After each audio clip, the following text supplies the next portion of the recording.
Sarah Mitchell froze mid-sentence, the itch on her forearm forgotten as she stared at the open wound where she'd been scratching. What she'd dismissed as dry, flaky skin from bedbug bites was now moving, pulsating with a life of its own. "Oh my God," whispered Dr. Lewis, dropping her clipboard with a clatter that echoed through the suddenly silent emergency room. 3 nurses backed away, one covering her mouth, another reaching for the alarm button with trembling fingers. Sarah's daughter, Emma, who'd been holding her hand just moments before, now stood paralyzed in the doorway, her face a mask of horror. The same expression Sarah had worn at her mother's bedside 2 years earlier when the doctors had given up.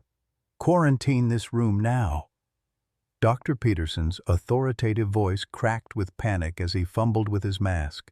What was emerging from Sarah's skin, and how many of the elderly patients under her care were already infected? The clock was ticking. Leave a like and share your thoughts in the comments along with the city you're watching from now. Let's continue with the story. 3 months earlier, Sarah Mitchell had been celebrating.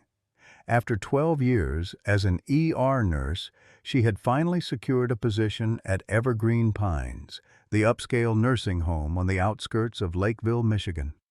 The pay was better, the hours more predictable, and most importantly, she'd have weekends free to visit Emma at State University, just 2 hours away. After years of sacrificing everything for others, things were finally looking up. "You deserve this," Emma had told her, helping her mother unpack the crisp new uniforms with the Evergreen Pines logo. "After everything with Grandma and putting me through school, it's your time now, Mom." Sarah smiled at the memory as she navigated her second-hand Toyota through the February snow. At 35, she was younger than most of her nursing colleagues, with auburn hair she rarely had time to style properly, and green eyes that, according to her late mother, saw too much suffering for someone so young. The morning shift at Evergreen Pines started at 6 a.m. with a handover from the night staff. Sandra Reynolds, the charge nurse, was already there, her silver-streaked hair pulled back in a severe bun, reading glasses perched on her nose as she scrutinized the overnight reports. "Mrs. Abernathy in 204 had another restless night," Sandra said without looking up. "Dr. Harrison authorized an increase in her sedative dose. Make sure you document the change." Sarah nodded, already learning that Sandra was all business, no warmth.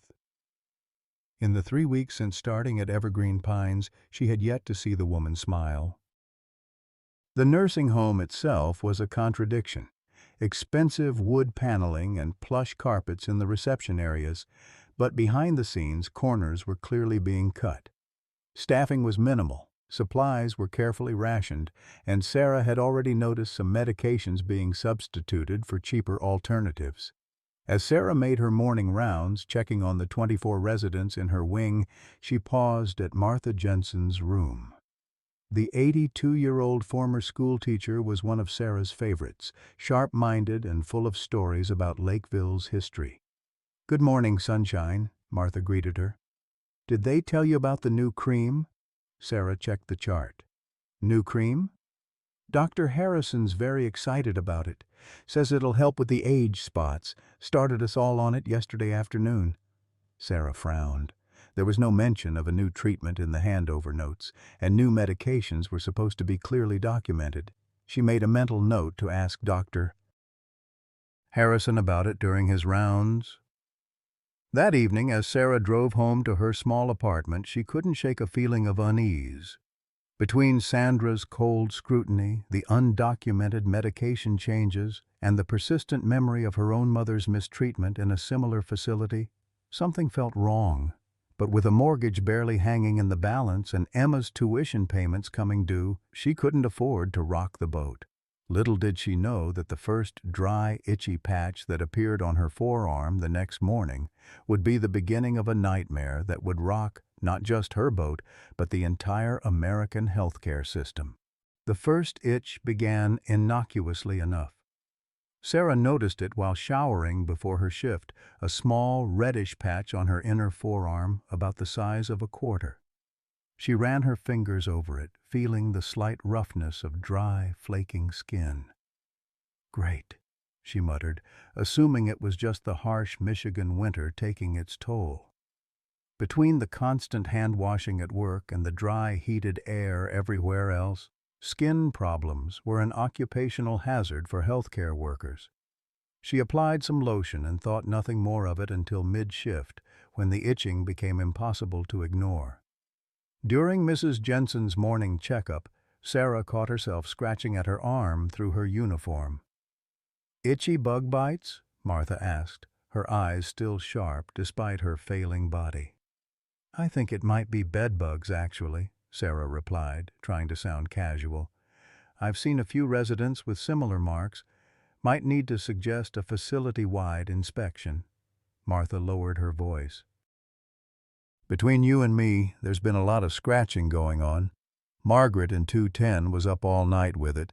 Sandra told her to stop complaining." Sarah frowned. Bedbugs in a facility charging $6,000 a month would be a scandal, but ignoring them would be negligent. She made a note to check the other residents more carefully.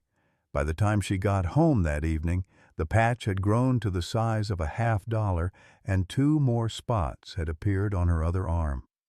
Sarah stripped her bed, checking meticulously for the telltale signs of bed bugs, dark spots of excrement, shed skins, or the insects themselves. Nothing. She washed all her bedding in hot water anyway, vacuumed every corner of her small apartment, and sprayed what she could afford of an over-the-counter insecticide. Her budget was already stretched to the breaking point. Professional extermination was out of the question unless absolutely necessary. That night, Sarah tossed and turned, the itching keeping her from deep sleep. Each time she drifted off, she'd wake to find herself scratching unconsciously, sometimes hard enough to break the skin. The next morning, the original patch had developed an angry red border. Sarah applied hydrocortisone cream and covered it with a bandage before heading to work. "You look like hell," Sandra commented when Sarah arrived, dark circles under her eyes. "Thanks for the compassion," Sarah replied, trying to keep her tone light. "I think we might have a bedbug situation. I've noticed several residents with similar symptoms, and now I've got them too." Sandra's expression hardened. "We don't have bedbugs at Evergreen Pines. If residents are complaining about itching, it's probably just dry skin from the weather. Document it in their charts and move on." The dismissal was typical of Sandra's management style, but Sarah couldn't let it go. During her rounds, she discreetly checked residents for similar marks. Sure enough, at least 8 elderly patients showed the same reddish, flaky patches, mostly on their arms and necks. By the end of her shift, the itching had become nearly unbearable. Sarah stopped at a pharmacy on her way home, spending $43 she couldn't really spare on stronger antihistamines and premium anti-itch cream. "If it doesn't improve in 48 hours, you should see a doctor," the pharmacist advised, eyeing the inflamed patches visible at her wrist. Sarah nodded, knowing a doctor's visit meant a $50 copay, plus whatever treatments they might prescribe that her high-deductible insurance wouldn't cover until she met the $3,500 threshold. January had barely ended, and she was nowhere near that amount yet. 2 days later, with no improvement despite her home treatments, Sarah reluctantly made an appointment with Dr. Garcia, a general practitioner who ran a small practice near her apartment complex. "Bedbugs, you think?" Dr. Garcia asked, examining the now numerous patches that covered both arms and had begun appearing on her torso. "That was my first guess, but I can't find any evidence of them at home," Sarah explained.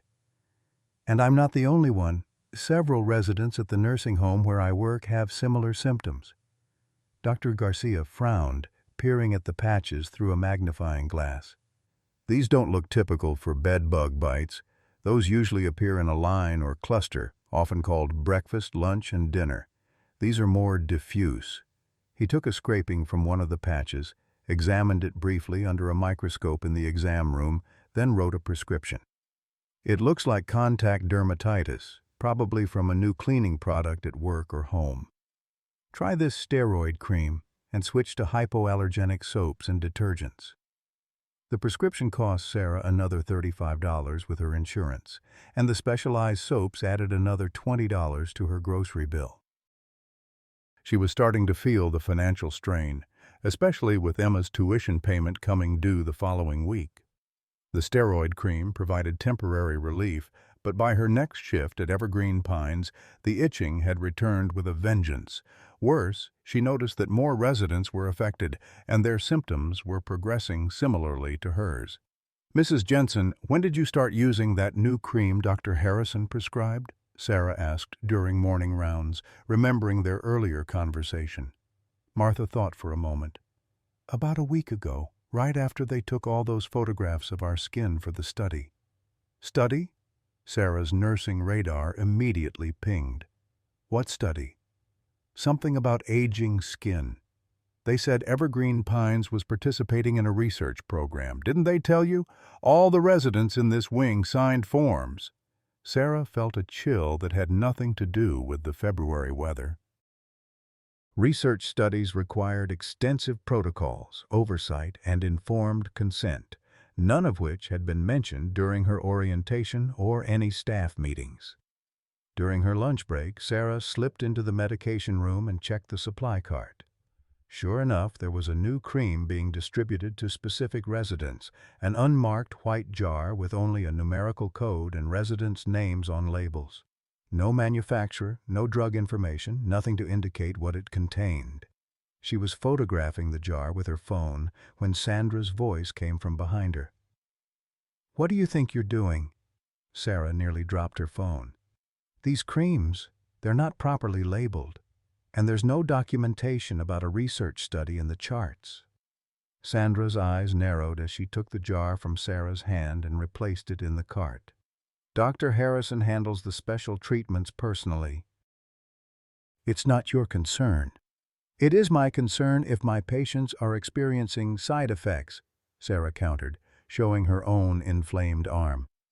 "I think whatever's in that cream is causing this reaction, and not just in the residents. I've never had skin problems before working here." "You're overstepping, Nurse Mitchell." Sandra's voice was ice. "Perhaps this position isn't a good fit for you if you can't follow protocols." The threat wasn't subtle. Sarah backed down, but her mind was racing. Something wasn't right, and now her own health was being affected. That evening, she called Emma, trying to keep the worry from her voice. "Hey, sweetie, how are classes going?" "Good, busy," Emma replied, the sound of textbook pages turning audible in the background. "How's the new job?" "It's interesting," Sarah hedged. "Listen, I might be a little short this month for your tuition payment. Would you be able to ask financial aid about an extension?" There was a pause. "Mom, are you okay?" "You never miss payments." "I'm fine, just some unexpected expenses, and I might need to take a sick day or two." "What's wrong?" The concern in Emma's voice made Sarah regret saying anything. "Just a weird rash. Probably from all the new cleaning products at work. Don't worry about it." After hanging up, Sarah examined her arms again. The patches had begun to change, developing small, blister-like formations at their centers. When she touched one, she could have sworn she felt movement beneath the skin. "You're being paranoid," she told herself, but couldn't shake the sensation. The next day, Sarah scheduled an appointment with a dermatologist, Dr. Rebecca Lewis. The earliest available slot was 2 weeks away, an eternity given how rapidly her condition was worsening. She begged the receptionist until they agreed to call if there was a cancellation. By miraculous chance, there was a cancellation the very next day. Sarah called in sick to Evergreen Pines, ignoring Sandra's thinly veiled displeasure, and drove to the dermatologist's office. Dr. Lewis, a woman about Sarah's age with kind eyes and a no-nonsense demeanor, listened carefully to the whole story. The nursing home, the unmarked cream, the residents' similar symptoms. "Let me take a closer look," she said, examining Sarah's arms under a specialized lamp. "How long did you say this has been developing?" "About 10 days now," Sarah replied, wincing as the doctor gently pressed one of the larger patches. Dr. Lewis frowned. "And you've been in contact with this unmarked cream? Have you applied it to your own skin?" "No, just handled it when administering to residents. I always wear gloves." The doctor's frown deepened. She took several scrapings and photographs, then sat back. "Sarah, I'm concerned about what I'm seeing. This isn't typical dermatitis or an allergic reaction. There appears to be something active in these lesions." Sarah's heart raced. "Active? What do you mean?" "I need to run some tests to be sure, but this resembles a parasitic infection. Have you traveled internationally recently?" "No, nowhere. Just between home and work." Dr. Lewis typed rapidly into her computer. "I'm ordering blood work and sending these samples to the lab. In the meantime, I'm prescribing an anti-parasitic cream and oral medication. They're strong with potential side effects, but I don't want to wait on this." Sarah's stomach dropped when she saw the prescription. "My insurance won't cover much of this until I meet my deductible." Dr. Lewis's expression softened. "Let me see what samples I have." She disappeared into a back room, returning with a handful of cream packets. "This will get you started until we figure something out for the full prescription."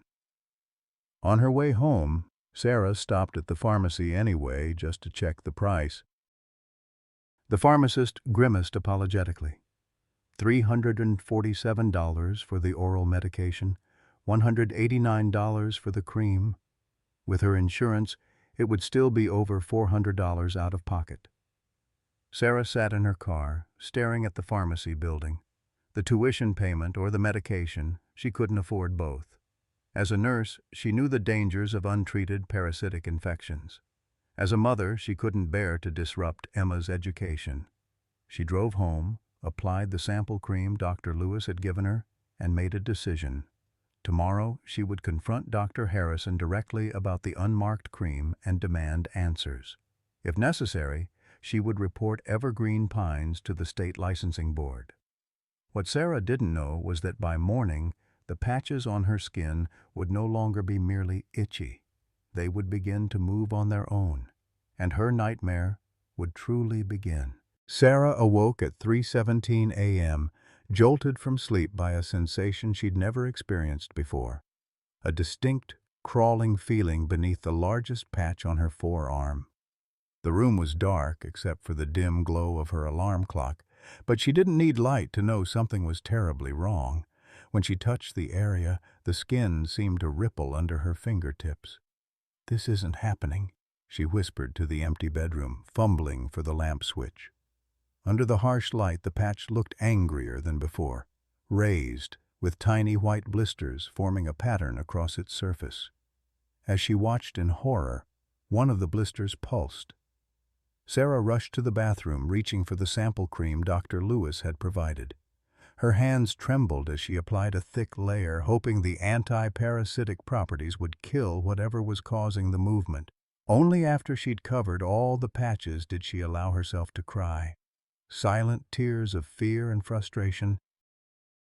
By morning, the movement had subsided, but the patches had spread further. Sarah called Dr. Lewis's office the moment they opened. "I need to speak with the doctor immediately," she told the receptionist, her nurse's authority breaking through her panic. "The condition has progressed significantly overnight." 20 minutes later, Dr. Lewis herself called back. "Sarah, I've been reviewing your samples," she began, her voice grave. "I'm concerned enough that I'd like you to come in today as soon as possible. I'm scheduled to work. Call in sick. This can't wait." The seriousness in the doctor's tone sent a chill through Sarah. She called Evergreen Pines, enduring Sandra's cold disapproval, then drove directly to Dr. Lewis's office. The staff ushered her into an exam room immediately, bypassing the usual wait.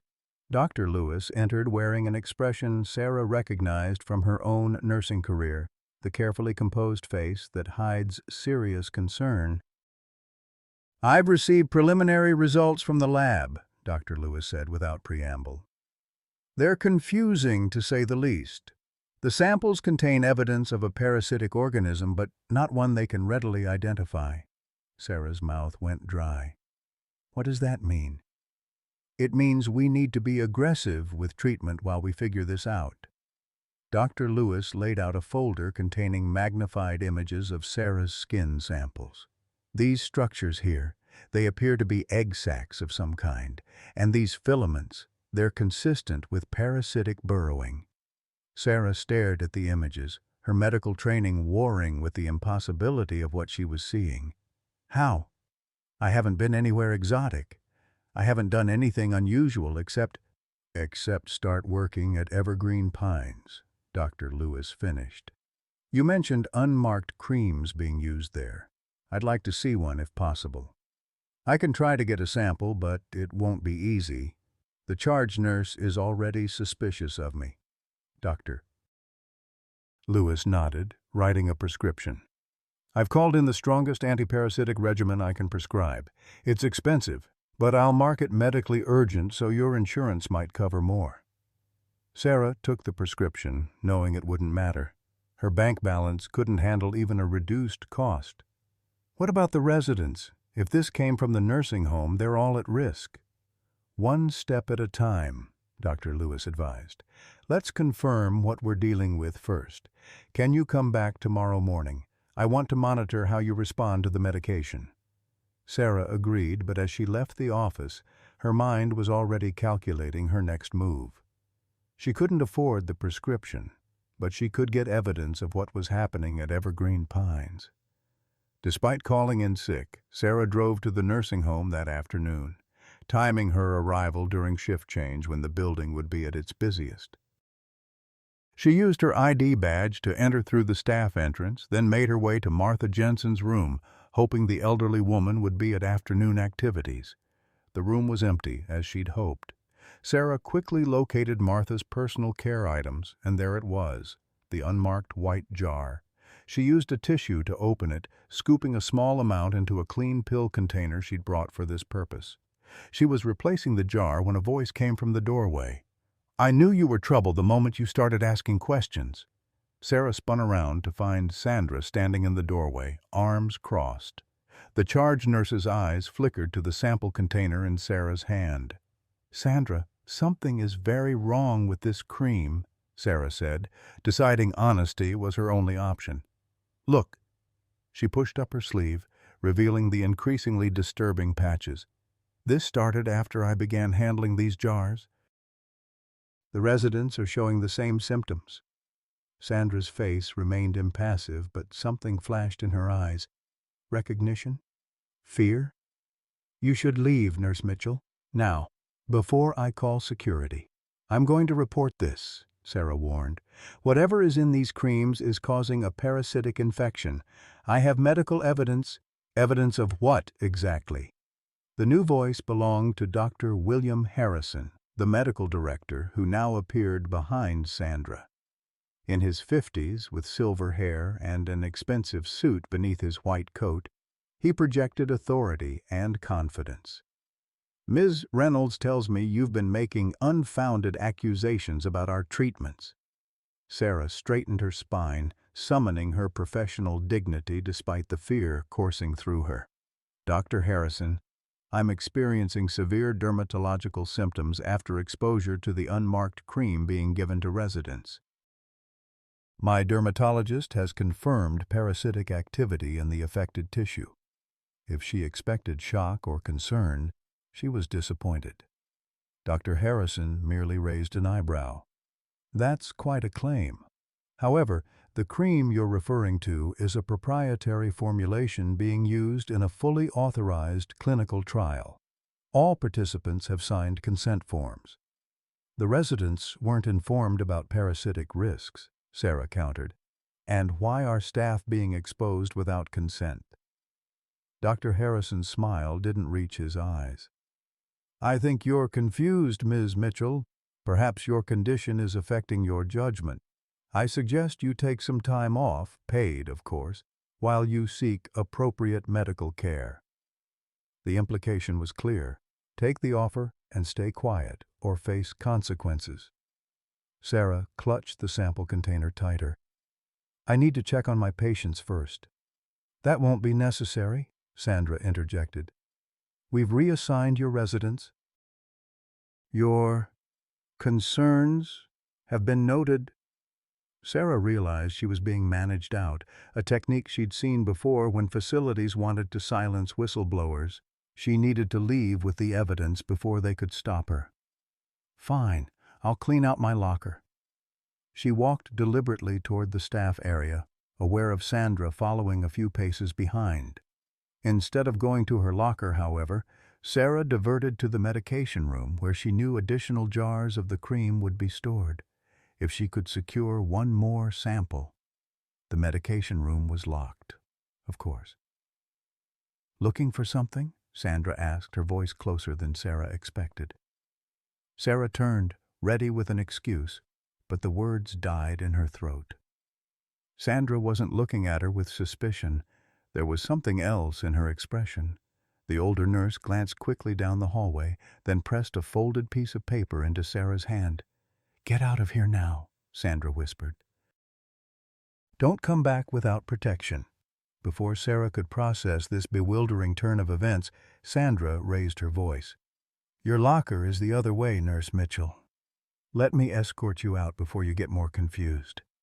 Stunned, Sarah allowed herself to be led to the exit. Only when she was safely in her car did she unfold the paper Sandra had given her. Inside was a list of resident names, dates, and symptoms, detailed nursing notes documenting the progression of skin conditions identical to Sarah's, along with a small USB drive. Sarah's phone rang as she stared at the paper. Unknown number. Hello? It's Sandra Reynolds. Don't talk, just listen. I've been documenting what's happening for weeks. The USB has photos.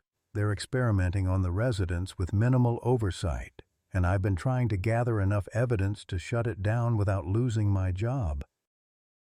I need someone on the outside. Why didn't you tell me sooner? Sarah asked, still trying to reconcile this woman with the cold by-the-books nurse she'd known. I had to be sure you weren't part of it. Dr. Harrison brings in his own people sometimes. Sandra's voice was tense. Look, they'll know I helped you by now. I won't be able to gather more evidence. So you need to take what I've given you to someone who can help. Not the local health department. Harrison has connections there. Go higher. The call ended abruptly. Sarah sat in her car, staring at the nursing home's manicured exterior, trying to process the dramatic shift in her understanding. Sandra wasn't her enemy. She was an ally who'd been working undercover all along. With trembling hands, Sarah plugged the USB drive into her car's stereo system, which had a basic file reader. It contained dozens of photos, close-ups of resident skin conditions, progression documented over weeks, along with images of boxes labeled experimental, not for distribution, being delivered to the facility. Her arm began to itch intensely. Through her sleeve, she could feel the largest patch pulsing again. She needed treatment, but more than that, she needed to expose what was happening before more vulnerable seniors were affected. Sarah started her car, but instead of heading to the pharmacy to fill the prescription she couldn't afford, she drove to the local library. She needed to research her options and make copies of Sandra's evidence. At the library, Sarah used a public computer to search for state and federal agencies that oversee nursing homes and clinical trials. The list was daunting. State Licensing Board, Department of Health and Human Services, FDA, Medicare Oversight Committee, and each had different reporting procedures. She was so absorbed in her research that she didn't notice how much time had passed until the librarian announced closing in 15 minutes. Sarah quickly printed the most relevant information, made copies of Sandra's documents, and backed up the USB files to her email. By the time she arrived home, it was past 8 p.m. The itching had become almost unbearable, and the patches felt hot to the touch. Sarah took a cool shower, applied the last of Dr. Lewis's sample cream, and swallowed a handful of over-the-counter antihistamines, knowing they would do little against whatever was truly causing her symptoms. Her phone rang. Emma. Mom, are you okay? You sound weird in your texts. Sarah hadn't realized how much her condition was affecting her communication. I'm fine, honey. Just a little under the weather. I can come home this weekend. No, Sarah said too quickly. No need. Focus on your studies. After reassuring Emma and ending the call, Sarah sat on her bed, staring at the evidence she'd collected. There were too many questions. What was in the cream? Why was Evergreen Pines using it without proper disclosure? How had Sarah become infected through gloved contact? And most urgently, how could she afford treatment? She was scrolling through her phone contacts, wondering if any of her former nursing colleagues might help, when a text arrived from an unknown number. Harrison just fired me. They're destroying records tonight. Whatever you're going to do it fast. SR. Sarah's heart raced.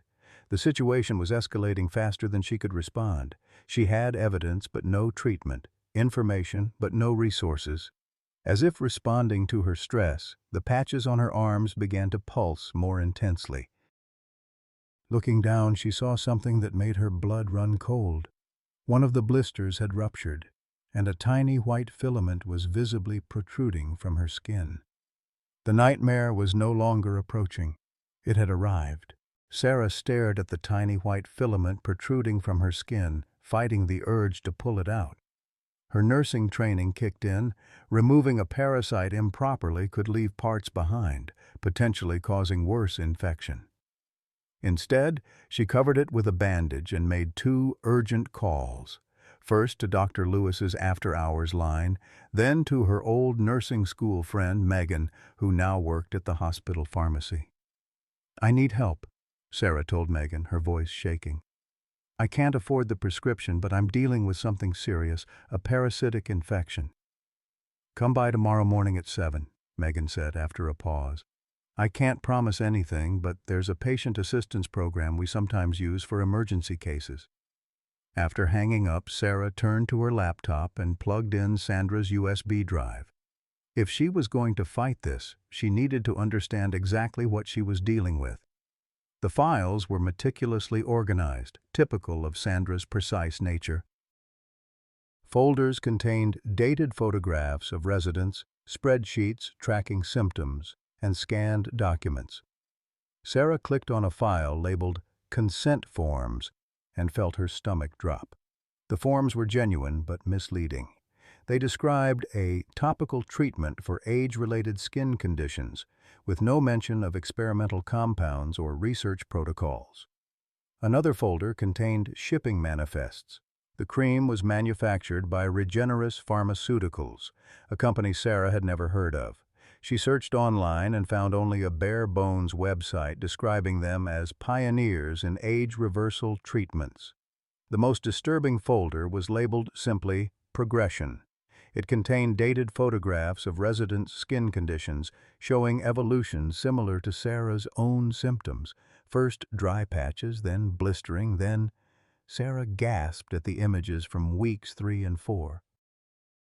The blisters had developed into something like small boils, eventually rupturing to release what the accompanying notes described as fibrous material with independent movement. A document titled Incident Report described an elderly resident, Margaret Winters, who had been transferred to hospital after severe allergic reaction. The report was incomplete, but a handwritten note from Sandra at the bottom read, "Patient died 3 days later, cause listed as sepsis. Autopsy denied by Dr. Harrison." Sarah's phone buzzed with a text from Dr. Lewis. "Come to my office first thing tomorrow. Preliminary results concerning do not disturb the affected areas." Sleep was impossible.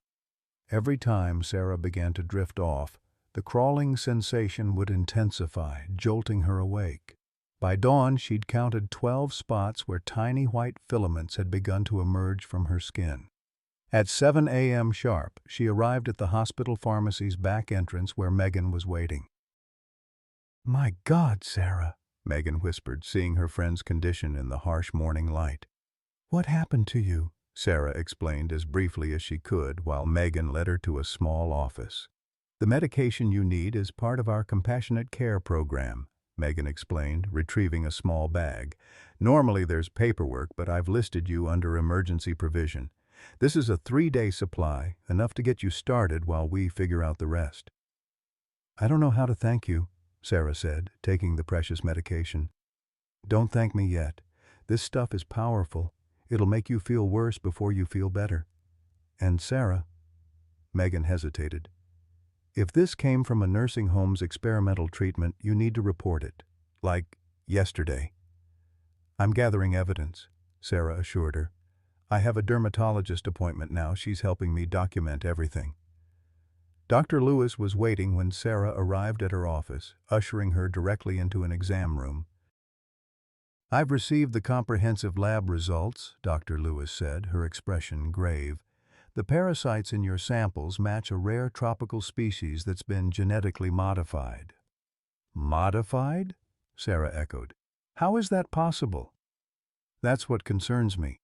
These organisms don't occur naturally in Michigan, and the modifications suggest deliberate engineering." She examined Sarah's arms, her frown deepening. "They're progressing rapidly. We need to start treatment immediately and document everything for the authorities." For the next hour, Dr. Lewis photographed and measured each lesion, took additional samples, and administered the first dose of anti-parasitic medication. By the time they finished, Sarah felt lightheaded from the powerful drugs. "You shouldn't drive," Dr. Lewis advised. "Is there someone who can pick you up?" Sarah thought of Emma, safely away at college, and shook her head. "I'll call a ride service." As she waited in the reception area for her ride, Sarah's phone rang. "Sandra, are you safe?" Sarah asked immediately. "For now," Sandra replied, her voice tight. "Listen, Harrison knows you have evidence. He's in damage control mode. They moved 3 of the worst affected residents to hospital facilities in different counties, claiming routine transfers. I'm documenting everything with my dermatologist," Sarah assured her. "We'll expose them." "There's more," Sandra continued. "I did some digging into Regeneris before they escorted me out. They're not just a pharmaceutical company. They're owned by a holding corporation called Vitality Ventures. Guess who sits on their board? William Harrison." Sarah's blood ran cold. "He's experimenting on his own patients for profit. It gets worse. I think they're targeting specific nursing homes across the state." "I found correspondence about expansion of trial sites. This isn't isolated to Evergreen Pines." The conversation ended abruptly when Sarah's ride arrived. As the car pulled away from the medical building, she noticed a sleek black sedan pulling into the space she'd vacated, 2 men in suits emerging. Something about their purposeful stride made her sink lower in her seat. Back at her apartment, Sarah took her second dose of medication and tried to organize her thoughts. The drugs made her nauseated and dizzy, but she forced herself to create a timeline of everything that had happened, adding Sandra's evidence and Dr. Lewis's findings. The pattern was clear. Evergreen Pines was being used as a testing ground for an experimental anti-aging treatment with minimal oversight and fraudulent consent. The parasitic infection was likely an unforeseen side effect, or worse, a known risk that had been deliberately concealed. Sarah was documenting a particularly painful lesion on her shoulder when her doorbell rang. Peering through the peephole, she was shocked to see Emma standing in the hallway, a duffel bag over her shoulder. "Emma? What are you doing here?" Sarah asked, opening the door while keeping her infected arms hidden behind it. "I knew something was wrong," Emma said, pushing past her mother into the apartment. "You never miss a call, and you've been acting weird for days and—" She stopped abruptly, staring at Sarah's arms now visible in the living room light. "Mom, what happened to you?" Sarah considered lying, then realized she couldn't hide this anymore. It's a long story, sweetheart, and I didn't want you involved. Well, I am involved now, Emma declared, dropping her bag. What are those things on your arms? Over the next hour, Sarah explained everything: the nursing home, the experimental cream, Sandra's evidence, and her own rapidly progressing infection. Emma listened in horror, her pre-med training helping her grasp the medical implications. We need to get you to a hospital, Emma insisted when Sarah finished. The medication I'm taking is the strongest available, Sarah countered, and I can't afford hospital bills on top of everything else. Then we need to expose what's happening, Emma said firmly. If this is affecting elderly residents too, it's criminal neglect at best. Sarah hesitated. The people behind this are powerful, Emma. Dr. Harrison has connections throughout the local healthcare system. Then we go above them, Emma replied, already typing on her laptop. State regulatory boards, the FDA, maybe even the media. While Emma researched reporting options, Sarah's phone rang again, an unknown number. Hello? Sarah Mitchell? The male voice was unfamiliar. This is Detective James Morales, County Sheriff's Department. We're investigating allegations regarding Evergreen Pines Nursing Home. Sandra Reynolds suggested I contact you. Sarah's pulse quickened. Yes, I have evidence of unsafe medical experimentation on residents. Ms. Reynolds mentioned that. I'd like to meet with you as soon as possible. They arranged to meet the following morning at a coffee shop. After hanging up, Sarah felt a surge of hope. Finally, someone with authority was taking this seriously. That evening, as Sarah and Emma ate the soup Emma had prepared, Sarah's phone buzzed with a text from Dr. Lewis. Patient admitted to County General with advanced version of your condition. Harrison listed as attending physician. Something's not right. Be careful who you trust. Sarah showed Emma the message. The detective who called. What if he's connected to Harrison too? Emma thought for a moment. We need leverage. Something that would make the story too big to bury. Like what? The media, Emma said decisively. If enough people know what's happening, they can't cover it up. Sarah nodded slowly. Sandra's evidence plus my medical documentation, it might be enough to get a reporter interested. They stayed up late, Emma helping Sarah apply topical medication to her worsening lesions while they researched investigative reporters who covered healthcare issues. They settled on Catherine Walsh, a veteran journalist known for exposing medical fraud, and drafted an email with key details and sample images. By midnight, Sarah was exhausted, the anti-parasitic drugs taking their toll. Emma insisted she rest while she finished the email to Walsh. I don't know what I'd do without you, Sarah murmured as she drifted to sleep. You'd figure it out, Emma replied softly. You always do. But this time, you don't have to do it alone.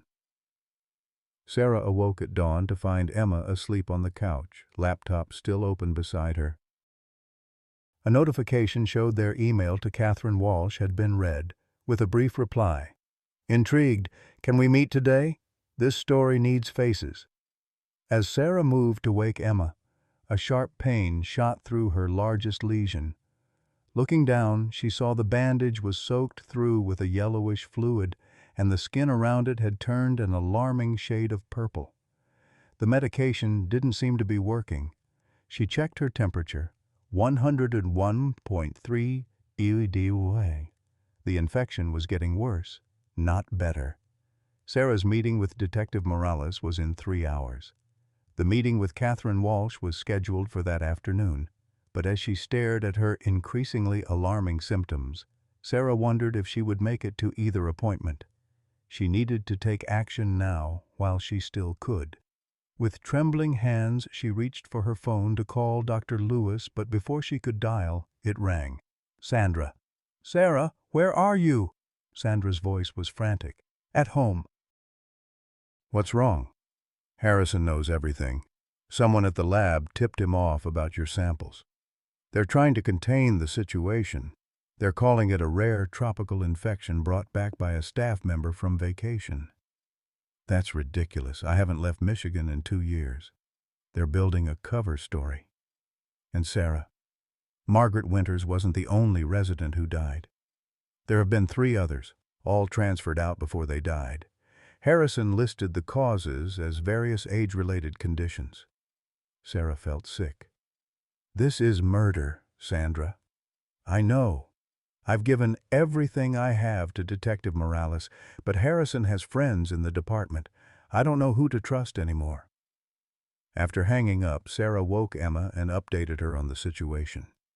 We need to go public now, Emma insisted. Call Catherine Walsh. Tell her it's urgent. The journalist agreed to meet them at a diner near the hospital within the hour.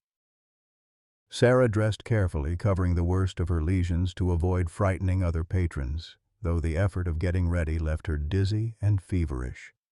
Catherine Walsh was younger than Sarah expected, maybe early 40s, with sharp eyes that missed nothing as Sarah and Emma slid into the booth across from her. "Show me," she said without preamble. Sarah glanced around the diner, then carefully rolled up her sleeve to reveal the most visible lesions, including one where the white filaments were clearly visible emerging from the skin. Catherine's professional composure slipped for just a moment. "My God! And you believe this came from an experimental treatment at Evergreen Pines?" "We don't just believe it. We can prove it," Emma said, sliding a folder across the table. Lab results, documented progression, evidence of cover-up, and financial connections between the nursing home's medical director and the pharmaceutical company. Catherine paged through the documents, her expression growing grimmer. "This is explosive. How many residents are affected?" "At least 12 that we've documented," Sarah replied, "but residents are being transferred to different facilities once their symptoms become severe, and some have died." "If I run this story, these people will come after you," Catherine warned. "Harrison and his pharmaceutical backers have resources and influence."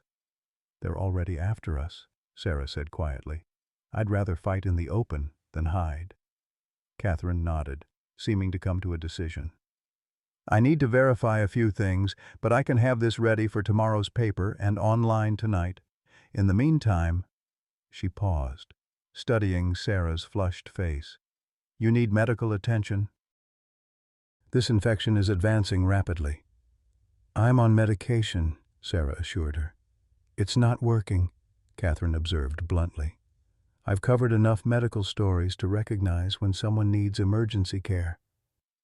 As if on cue, Sarah's vision blurred, the diner seeming to tilt around her. Emma grabbed her arm, steadying her. "Mom? Mom? Look at me." Sarah tried to focus on her daughter's face, but the effort was too much. The last thing she heard before consciousness slipped away was Emma's panicked voice calling for an ambulance. Fluorescent lights pulsed overhead as Sarah drifted in and out of consciousness. The ambulance siren wailed, then stopped.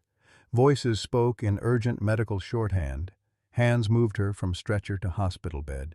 Through the haze, she recognized the sterile smell of an emergency room. 35-year-old female, febrile at 103.2, presenting with multiple cutaneous lesions with apparent parasitic infestation, a voice recited. Patient is a healthcare worker with possible occupational exposure. Sarah tried to speak, to tell them about Evergreen Pines, about Dr. Harrison, about the elderly residents, but her parched lips would only form one word. "Emma." "I'm here, Mom." Emma's voice came from somewhere nearby, tight with fear but determined. "Dr. Lewis is on her way. Just hold on." More voices, more hands. Someone cut away her clothing. Gasps as the full extent of her condition became visible. Sarah forced her eyes open to see a young doctor staring at her arm, where multiple lesions now pulsed with visible movement beneath the skin. "What the hell is this?" he muttered. Then louder, "I need infectious disease in here now." The room became a flurry of activity. Sarah caught fragments of conversation. Unknown parasitic infection. Possible quarantine protocol. Notify the CDC. Someone mentioned calling in Dr. Patricia Whitman, the hospital's top infectious disease specialist. Emma stayed by her side, clutching her hand, while medical staff in progressively more protective gear came and went. Blood was drawn, cultures taken, photographs snapped of each lesion. Sarah tried to tell them about the medication she'd been taking, but her words slurred together, the fever making coherent speech impossible. Dr. Lewis arrived, still in her office clothes, hair disheveled as if she'd run to the hospital. She immediately took charge, conferring with the ER doctors and showing them her own documentation of Sarah's case. "This isn't a typical parasitic infection," Sarah heard her explain. "The lab identified it as a modified organism not naturally occurring in North America." Another voice, older, authoritative, joined the conversation. Dr. Whitman had arrived. "Modified how?" "Genetically engineered to enhance dermal penetration and accelerate reproduction," Dr. Lewis replied. "I've never seen anything like it." "Source?" Dr. Whitman asked. "Patient believes exposure occurred at her workplace, Evergreen Pines Nursing Home, through handling of an experimental topical treatment." Dr. Whitman's face appeared in Sarah's field of vision, peering down at her with intense concentration. In her 60s, with silver-streaked black hair and sharp features, she emanated the confidence of someone who had seen the worst infectious diseases could offer. "Miss Mitchell, can you hear me? I'm Dr. Whitman. We're going to help you, but I need to understand what we're dealing with." Sarah summoned her remaining strength. "Experimental, anti-aging cream, residents infected. Harrison knows." Dr. Whitman glanced at Dr. Lewis. "Harrison? William Harrison?" Dr. Lewis nodded. "The medical director at Evergreen Pines. There's evidence he's involved in unauthorized clinical trials." Dr. Whitman's expression darkened. "I know Harrison. He sits on the hospital board. This is troubling." She turned to the ER staff. "Prepare OR3 for emergency debridement. I want high-dose ivermectin and albendazole started immediately, plus broad-spectrum antibiotics for secondary infection." "We need to document everything," Dr. Lewis insisted.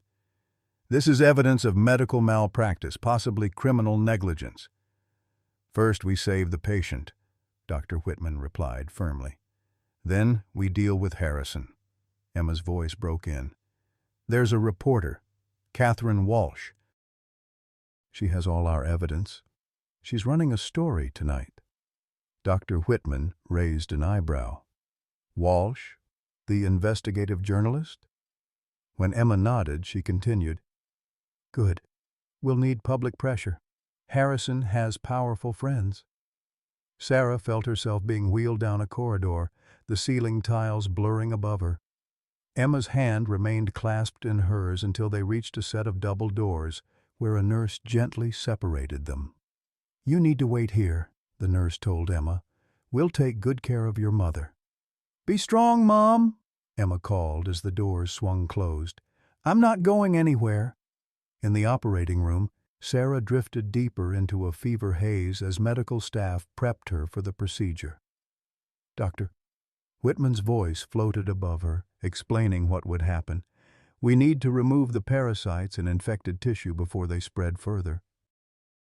The medication will help kill them, but we can't wait for it to work completely." Sarah managed a nod, then surrendered to the anesthesia flowing into her veins. She awoke in a private room, the steady beep of monitors keeping time with her pulse. Her arms and torso were heavily bandaged, an IV dripping medication into her veins. The clock on the wall showed 7:42 p.m. She'd been unconscious for hours. Emma sat beside the bed, her young face lined with exhaustion. When she saw Sarah was awake, she leaned forward eagerly. "Mom, how do you feel?" "Like I've been run over," Sarah croaked, her throat dry from intubation. "Water?" Emma held a cup with a straw to her lips. After sipping gratefully, Sarah asked, "The parasites?" Dr. Whitman and her team removed as many as they could, Emma explained. The medication is killing the rest. They said you're going to be okay, but it was close, Mom. Sarah squeezed her daughter's hand weakly. The story? Catherine? Emma's expression brightened. It's everywhere. Catherine published it online 3 hours ago. It's already been picked up by national news. They're calling it the Evergreen Pines scandal. The state has sent investigators to the facility, and the FBI is involved because it crosses state lines. Relief washed over Sarah. And the residents? Being evaluated and treated, Dr. Lewis is coordinating with other dermatologists to handle the cases. Emma paused. Sandra called. She's giving official testimony tomorrow. She said to tell you that you were right all along. A knock at the door interrupted them. Dr. Whitman entered, followed by Dr. Lewis and, surprisingly, Detective Morales. "Good to see you awake, Ms. Mitchell," Dr. Whitman said, checking the monitors. "You're responding well to treatment." "Thank you," Sarah said, "for believing me." "The evidence speaks for itself," Dr. Whitman replied grimly. "We've identified the parasites as a modified species of Cordylobia anthropophaga, commonly known as tumbu flies. They're native to Africa and normally cannot survive in North American climates. Someone deliberately engineered them to thrive here and incorporated them into the experimental cream." Detective Morales stepped forward. "Ms. Mitchell, I'm here officially to take your statement, but first I want to apologize. When Sandra Reynolds initially brought her concerns to the department, they weren't taken as seriously as they should have been. Dr. Harrison has considerable influence locally." "And now?" Sarah asked. "Now we have multiple agencies involved. The FDA has shut down Regeneris Pharmaceuticals pending investigation. We've executed search warrants at Evergreen Pines and secured their records." "And Harrison?" Detective Morales and Dr. Whitman exchanged glances. "That's complicated," Dr. Whitman said carefully. "He's been suspended from his position at Evergreen Pines, but he's disappeared. His home is empty, and his passport was used yesterday evening at Detroit Metro Airport." Sarah felt a surge of anger. "He's running away while his victims suffer." "We'll find him," Detective Morales assured her. "International warrants are being prepared. But right now, I need your full statement to strengthen our case."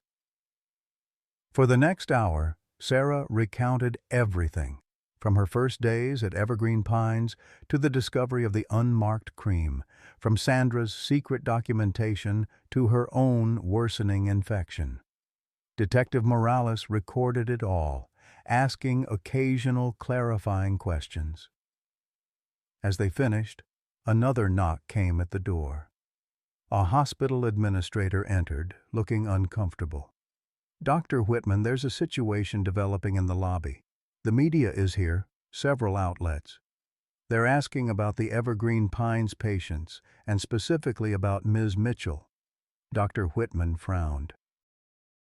"Who authorized them to enter the hospital?" "No one, but Catherine Walsh is among them, and she's claiming public interest. Some of the affected families are with her." Emma looked at Sarah questioningly. Sarah considered for a moment, then nodded. "I'll speak to them," she said. "They deserve to know what happened." "You're in no condition," Dr. Whitman began. "I can do it from here," Sarah insisted. "Set up a video link if necessary. But these people need answers, and I have them." After some discussion, a compromise was reached. Catherine Walsh alone would be allowed to conduct a brief interview from Sarah's room, which would be shared with other media outlets. Hospital security would ensure no disruption to other patients. When Catherine entered, she looked both professional and genuinely concerned. "Sarah, I'm glad to see you recovering. Our story has exploded. There are already calls for congressional hearings on elder care oversight." "Good," Sarah said firmly. "That's exactly what should happen." Catherine set up a small camera on a tripod. "Are you ready? This will be streaming live to several major networks." Sarah nodded, and Emma helped adjust her bed to a more upright position. The camera's red light blinked on, and Catherine began, "I'm here with Sarah Mitchell, the nurse who exposed dangerous medical experimentation at Evergreen Pines Nursing Home. Sarah, can you tell us what you discovered?" Looking directly into the camera, Sarah spoke with quiet authority. "I discovered that vulnerable elderly residents were being used as test subjects for an experimental anti-aging treatment without proper informed consent. The treatment contained engineered parasitic organisms that caused severe infections that I contracted myself through workplace exposure." How widespread is this problem? We've documented at least 12 cases among residents at Evergreen Pines, and there's evidence suggesting similar trials at other facilities. 4 residents have died so far, their deaths disguised as natural causes. Catherine leaned forward. "And who is responsible?" "Dr. William Harrison, the medical director, in conjunction with Regeneris Pharmaceuticals. But the real problem is bigger than one doctor or one company. It's a system that treats our elderly as disposable, that values profit over human dignity, that allows the wealthy and powerful to exploit the vulnerable. What do you hope will come from exposing this scandal?" Sarah's voice strengthened. "Reform, oversight, justice for the victims, and a fundamental change in how we view and care for our elderly population. In America, we talk about respecting our seniors, but our healthcare system tells a different story. No one should be seen as an acceptable test subject just because they're old or poor or isolated." As the interview continued, Sarah felt a strange mix of exhaustion and exhilaration. Her body was weak, but her purpose was strong. The truth was finally coming to light. After Catherine left, promising to stay in touch as the story developed, Sarah sank back against her pillows. The emotional and physical toll of the day washed over her. "You should rest," Emma said, adjusting her mother's blankets. "You've done enough for today." Sarah nodded, too tired to argue. As she drifted toward sleep, her phone buzzed with an incoming text. Emma checked it and gasped. "Mom, it's from Martha Jensen." Sarah forced her eyes open. "Martha, is she okay?" Emma read the message aloud. "Watching you on the news right now. So proud of my nurse. We're all getting treatment thanks to you." "Don't worry about us old folks. We're tougher than we look. You focus on healing. We'll be waiting to thank you properly when you're better." Tears welled in Sarah's eyes. "They're going to be okay. Thanks to you," Emma said softly. "Now sleep. Tomorrow's going to be another big day." As Sarah closed her eyes, the last thing she saw was the television in the corner of her room, silently showing footage of investigators entering Evergreen Pines, with a banner headline, "Elder Abuse Scandal Rocks Healthcare Industry." The fight wasn't over. It was just beginning. But for the first time since discovering the first itchy patch on her arm, Sarah felt something beyond fear and pain. She felt hope. The next 72 hours passed in a blur of medical procedures, media frenzy, and escalating revelations. Sarah's condition stabilized, but remained serious, her body fighting both the parasitic infection and the aggressive treatments necessary to eliminate it. Every few hours, doctors would check her lesions, documenting their gradual improvement while carefully removing any remaining parasites that worked their way to the surface. Emma rarely left her mother's side, sleeping on a cot the nurses had provided in Sarah's private room. When she did step out, it was to handle the growing number of calls from reporters, government investigators, and lawyers offering to represent Sarah in what was quickly becoming one of the largest medical malpractice cases in state history. On the 3rd morning of her hospitalization, Sarah awoke to find Dr. Whitman examining her chart with a furrowed brow. "Is something wrong?" Sarah asked, her voice stronger than it had been since admission. Dr. Whitman looked up.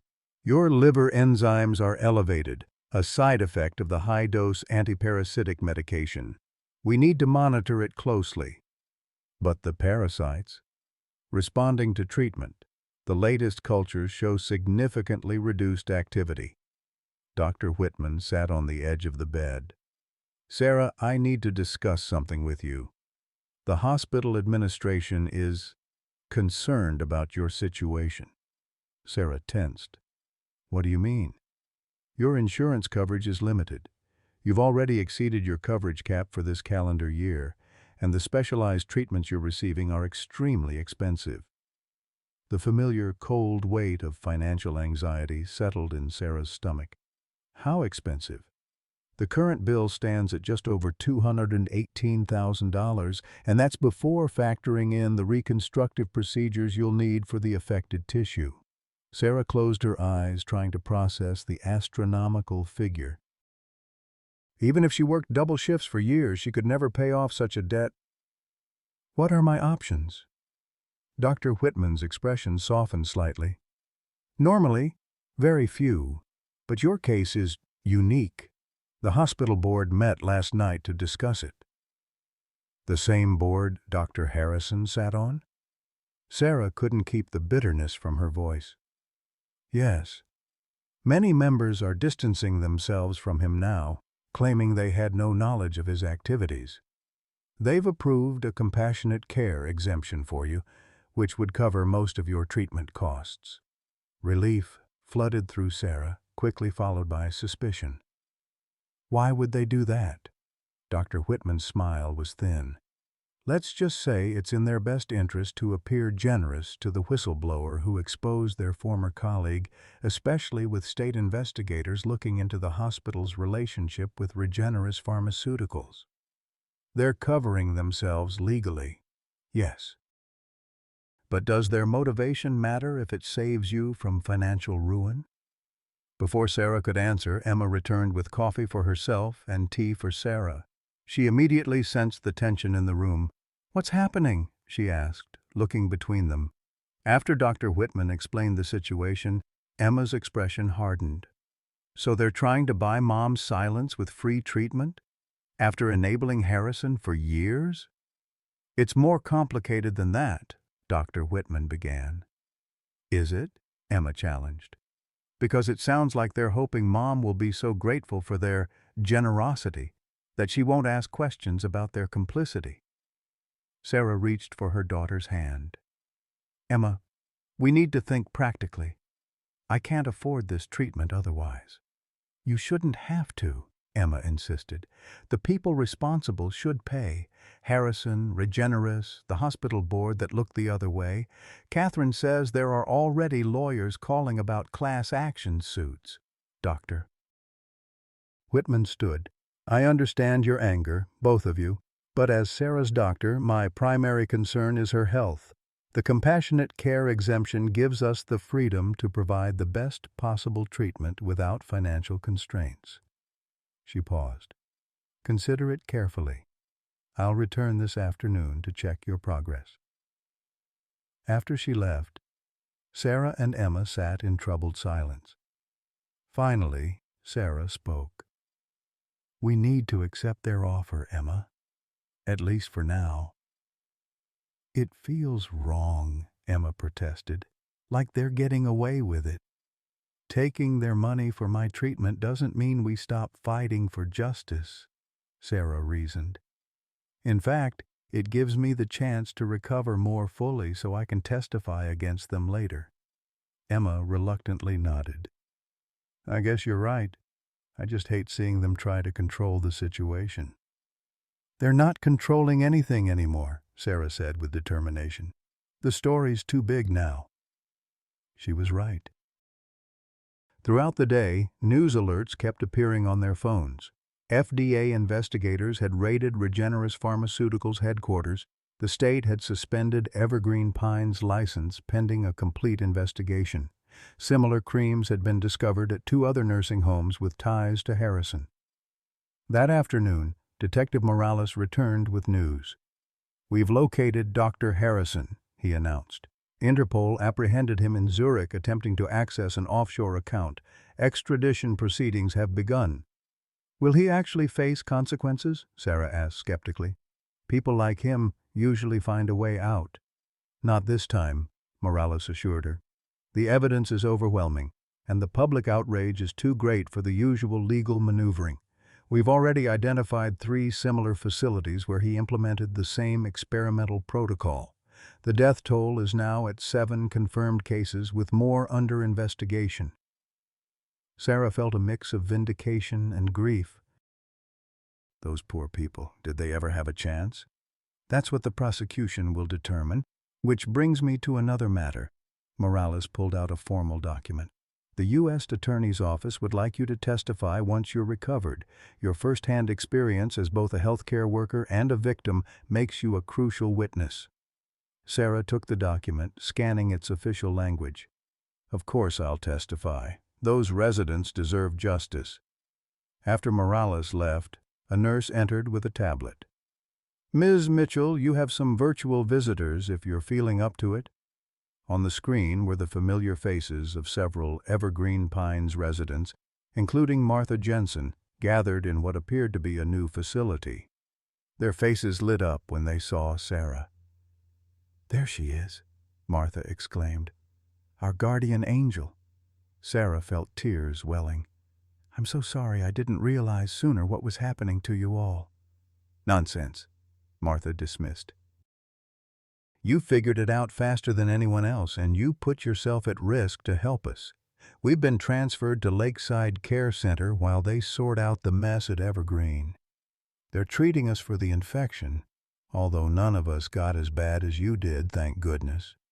You were handling the cream directly, explained another resident, Mr. Collins. We just had it applied once a day. Still plenty bad enough. They chatted for several minutes, the elderly residents expressing their gratitude and concern for Sarah's recovery. Before signing off, Martha leaned close to the camera. Sarah, dear, there's something you should know. When they were moving us out of Evergreen, I overheard 2 of the administrators talking.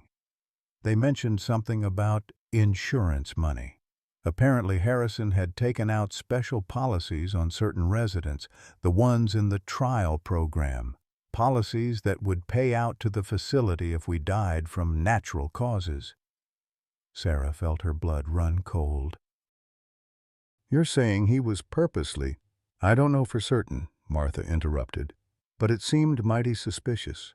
I told Detective Morales everything. After the call ended, Sarah sat in stunned silence. The implications were horrifying. Not just negligence or reckless experimentation, but potentially deliberate harm for financial gain. We need to tell Catherine, Emma said, already reaching for her phone. Before she could make the call, however, Sarah's condition took a sudden turn. Pain shot through her abdomen, her heart monitor began beeping erratically, and within seconds, her room filled with medical staff. BP dropping, heart rate 135 and climbing, called a nurse. She's going into septic shock, Dr. Whitman announced, rushing to Sarah's bedside. Start vasopressors and broad-spectrum antibiotics. We need an OR, now. Emma was ushered from the room as they prepared to move Sarah. The last thing Sarah heard before losing consciousness was Dr. Whitman's urgent voice, We're losing her. Darkness enveloped her, punctuated by distant, fragmented sensations. The cold hardness of an operating table, the mechanical whir of equipment, voices floating above her with increasing urgency. Systolics down to 75. Another 4 units of blood. Parasite migration to the liver. We need to go in now. Time lost all meaning in the darkness. Sometimes Sarah thought she could hear Emma's voice, pleading with her to fight, to stay. Other times, she heard her late mother calling to her from somewhere distant and peaceful. Eventually, other voices penetrated the darkness. Sandra Reynolds discussing treatment options with doctors. Catherine Walsh promising to keep the story alive. Martha Jensen telling stories of her teaching days, and always Emma, constant and determined, reading aloud from Sarah's favorite books, or simply talking about ordinary things, anchoring her to the world.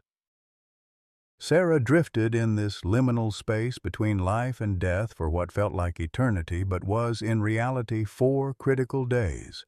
Her body battled not just the parasitic infection, but the massive systemic inflammation it had triggered. Surgeons removed infected tissue from her liver and addressed internal bleeding. Specialists from the CDC were consulted. Experimental treatments were considered and either implemented or rejected. Throughout it all, the outside world continued to react to the Evergreen Pines scandal. Catherine's ongoing reporting revealed deeper, more disturbing aspects of the case. Harrison's offshore accounts swollen with payments from Regeneris. Evidence that the pharmaceutical company had known about the parasitic side effects from earlier trials but had concealed the data. Documentation of similar trials at facilities in 3 other states. Public outrage grew as the scope of the exploitation became clear. Protests formed outside Regeneris headquarters and the state capitol, demanding justice for the victims and greater protection for elderly Americans. Congressional representatives called for hearings on nursing home oversight and pharmaceutical testing regulations. On the 5th day of Sarah's coma, Emma was dozing in the chair beside her bed when she felt a slight pressure on her hand. She looked up to find her mother's eyes open, clear, and focused for the first time in days. "Mom?" Emma whispered, afraid to believe what she was seeing. Sarah's voice was weak but distinct. "I heard you. All this time. I heard you."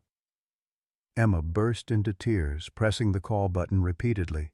Within moments, medical staff flooded the room, expressions of amazement replacing their professional detachment as they confirmed what seemed impossible. Sarah Mitchell was not only conscious, but lucid, her vital signs stabilizing. "It's extraordinary," Dr. Whitman said later, reviewing Sarah's latest test results. "Your body was overwhelmed by the infection, but something, perhaps the combination of treatments, perhaps your own remarkable immune system, finally turned the tide." "How bad was it?" Sarah asked, though the grim faces around her had already told the story. "We lost you twice on the operating table," Dr. Whitman admitted. "Your heart stopped for nearly 2 minutes the second time. By all medical standards, you shouldn't be having this conversation." Sarah absorbed this information slowly. "And the parasites?" "We've eliminated them from your system, though the damage they caused will take time to heal.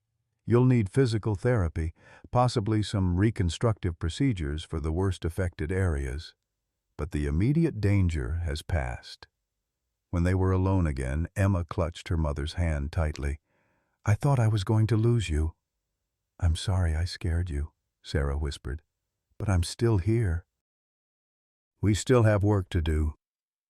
Emma nodded, wiping away tears. "A lot has happened while you were asleep. Catherine's stories have gone national. The FBI has expanded their investigation.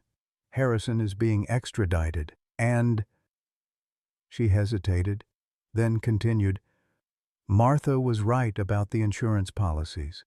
They found documents proving Harrison had taken out policies on the residents in the trial program, with Evergreen Pines as the beneficiary." Sarah closed her eyes, the full horror of the situation washing over her anew. So it wasn't just reckless experimentation. He was actually counting on them dying. "It looks that way. The prosecutors are considering adding murder charges." A knock at the door interrupted them. Sandra Reynolds entered, carrying flowers. Her normally stern face broke into a rare smile when she saw Sarah awake. "Welcome back to the land of the living," Sandra said, setting the flowers on the windowsill. "You had us all worried." "Sandra," Sarah greeted her weakly, "thank you for everything, for the evidence, for speaking up." "I should have done more sooner," Sandra replied, regret evident in her voice. "I was gathering evidence for months, trying to build an ironclad case while following all the proper channels. If I'd just gone public immediately—" Then Harrison might have buried it all before anyone believed you, Sarah countered. You did what you thought was right. Sandra nodded, though she didn't look entirely convinced. Well, I'm making up for it now. I've been appointed interim director at Evergreen Pines while they reorganize. My first priority is making sure all the affected residents get proper treatment and compensation. That's wonderful, Sarah said sincerely. They'll be in good hands with you. After Sandra left, promising to return with updates on the residents, Sarah turned to Emma with determination in her eyes. I need you to call Catherine Walsh. It's time to tell the whole story, not just what Harrison did, but why the system allowed it to happen. Before I almost died, I promised those residents justice. I intend to keep that promise. Emma nodded, understanding the fire that drove her mother even in her weakened state. I'll call her. But Mom, you need to focus on healing first. Sarah reached for her daughter's hand. Emma, I almost died because powerful people thought the elderly were disposable, that their lives mattered less than profit. I can't rest until that changes. This isn't just about Harrison anymore. It's about making sure this never happens again. As Emma made the call, Sarah gazed out the window at the autumn leaves beginning to turn, thinking of Martha and the other residents who had trusted the healthcare system to protect them, only to be betrayed. She had come closer to death than she ever imagined possible, but somehow she had been given a second chance. She intended to use it. 3 weeks after Sarah's near-death experience, a nurse helped her into a wheelchair for her first trip outside her hospital room. Her strength was slowly returning, but her body bore the evidence of her ordeal. Surgical scars marked her abdomen, arms, and torso, where doctors had removed infected tissue, and physical therapy would be necessary to regain full mobility. Still, compared to where she had been, this was miraculous progress. Emma pushed the wheelchair through the hospital corridors toward a conference room that had been specially arranged for this moment. Sarah clutched a folder containing her medical records, testimonials from other victims, and the evidence she and Sandra had compiled. Today, she would give her official statement to a joint task force of federal and state investigators. Are you sure you're ready for this? Emma asked, pausing outside the conference room door. Sarah nodded. More than ready. Inside, representatives from the FBI, the State Attorney General's Office, the Department of Health and Human Services, and the FDA waited at a long table. Detective Morales stood as they entered, coming forward to help position Sarah's wheelchair at the table. Thank you for coming, Ms. Mitchell, said the lead investigator, a stern-faced woman who introduced herself as Special Agent Diana Carter. We understand you're still recovering, so we'll try to keep this as brief as possible while still getting the information we need. Sarah straightened in her wheelchair, projecting confidence despite her physical weakness. I appreciate that, but I want to be thorough, whatever time it takes to ensure justice is served. For the next 3 hours, Sarah detailed everything, from her first days at Evergreen Pines to her discovery of the experimental cream, from her own infection to the evidence of Harrison's insurance fraud scheme. She explained the timeline, the cover-up attempts, and the broader implications for elderly care throughout the system. Based on your experience as a healthcare professional, Agent Carter asked, do you believe this was an isolated incident or indicative of more widespread problems? Sarah didn't hesitate. This particular scheme may have been Harrison's brainchild, but it could only exist within a system that already devalues elderly lives. The entire structure of elder care in this country, from insurance coverage to facility oversight to pharmaceutical testing, creates opportunities for exploitation. That's a serious allegation, noted a representative from Health and Human Services. It's a serious problem, Sarah countered.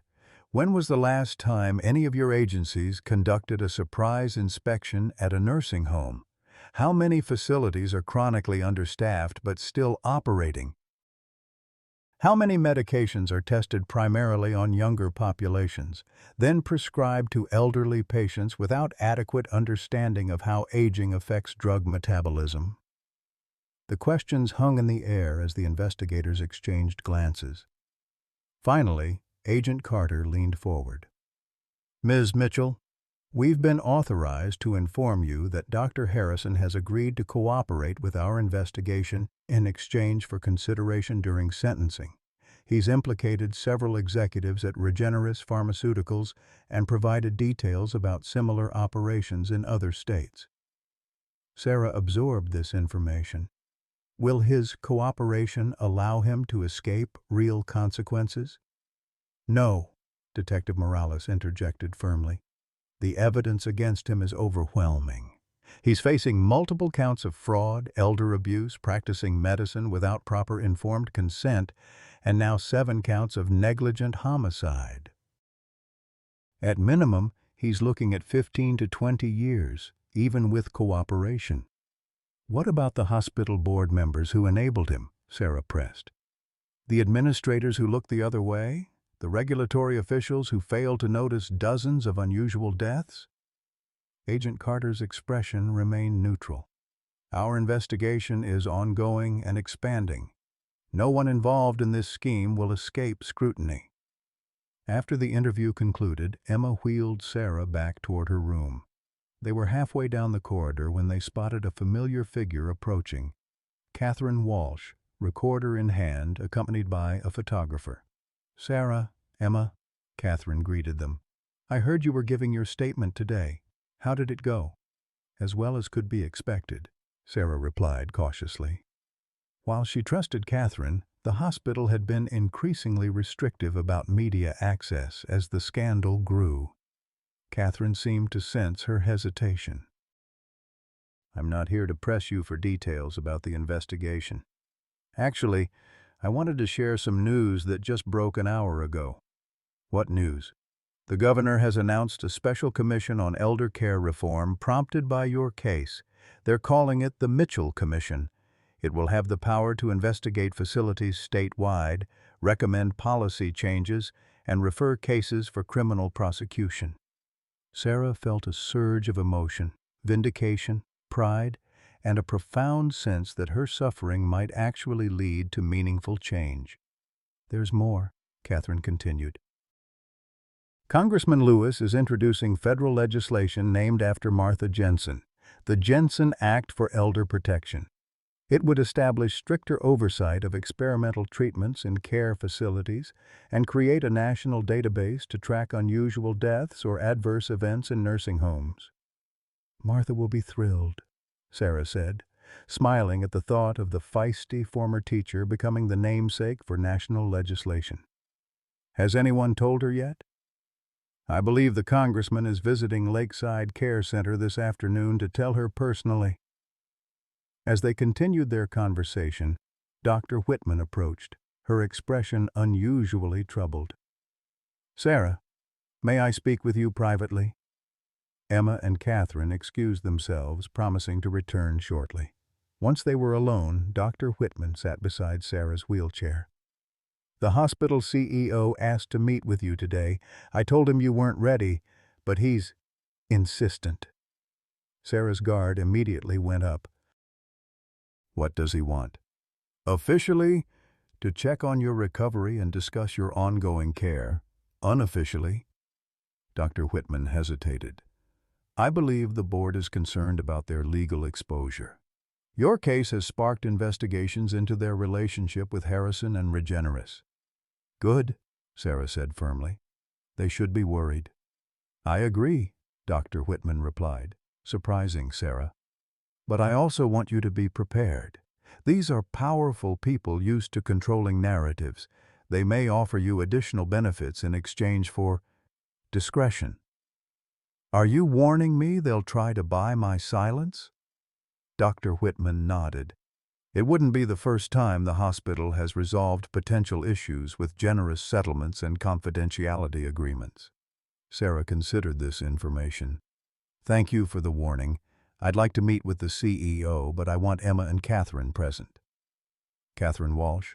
The reporter?" Dr. Whitman looked alarmed. "Sarah, that would be like throwing gasoline on a fire." "Exactly," Sarah said with grim determination. Let's make it clear from the start that everything about this case will happen in the open from now on. 2 hours later, Sarah sat in a private meeting room flanked by Emma and Catherine.